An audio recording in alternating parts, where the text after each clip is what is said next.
ରାସ୍ତାରେ ଚାଲୁ ଚାଲୁ ପୁଷ୍ପ ଭାରରେ ବୃକ୍ଷଟିଏ ଲଦି ହୋଇଥିବାର ଦେଖିଲି। ଗ୍ରୀଷ୍ମ ଋତୁରେ ଆମର ଏଇଠି ଘନ ଘନ ବର୍ଷା ହେଉଛି ଖାଲି। ଦେଖନ୍ତୁ କେମିତି ଟୁପୁରୁ ଟାପୁରୁ ବରଷା ପଡୁଛି। ଆଉ ସେଇଥିପାଇଁ ଆମ ଘରେ ପରା ଆଜି ଖାସ୍ ପକୁଡ଼ି ହେଉଛି। କିଛି ଖାଆନ୍ତୁ କି ନ ଖାଆନ୍ତୁ, ସବୁଦିନେ ଖାଇବା କଥା ଗୋଟେ ଗୋଟେ ଫଳ। ଫଳ ଖାଇଲେ ହୋଇବ ଆମ ଦେହରେ ବଳ। ବେଳେ ବେଳେ ଯଦି ଫଳ ଖାଇବାକୁ ଇଚ୍ଛା ନ କରିବେ, ସେଇ ଫଳକୁ ଆପଣ ଜୁସ୍ ବନେଇକି ପିଇଦେବେ।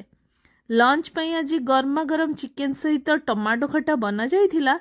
ଟାଇକୋଣ୍ଡୋ କ୍ଲାସ୍ ସାରି ଫେରି ସାନ୍ଭି ତାର କିଛିଟା ମୁଭ୍ ମତେ ଦେଖେଇ ତା ଭିଡିଓ ବନେଇବାକୁ କହିଲା। ସାନ୍ଭିର କିଛିଟା ସଜବାଜ ଜିନିଷ ମଗାଇଥିଲି ଅନଲାଇନରେ, ଆଉ ସେଇ ସବୁ ଜିନିଷକୁ ଦେଖି ମୋ ଝିଅର ଖୁସି କହିଲେ ପୁରା ନସରେ। ଭିଡିଓ କେମିତି ଲାଗିଲା ଆପଣମାନେ ନିଶ୍ଚୟ ମତେ କମେଣ୍ଟ ସେକ୍ସନରେ ଜଣେଇବେ।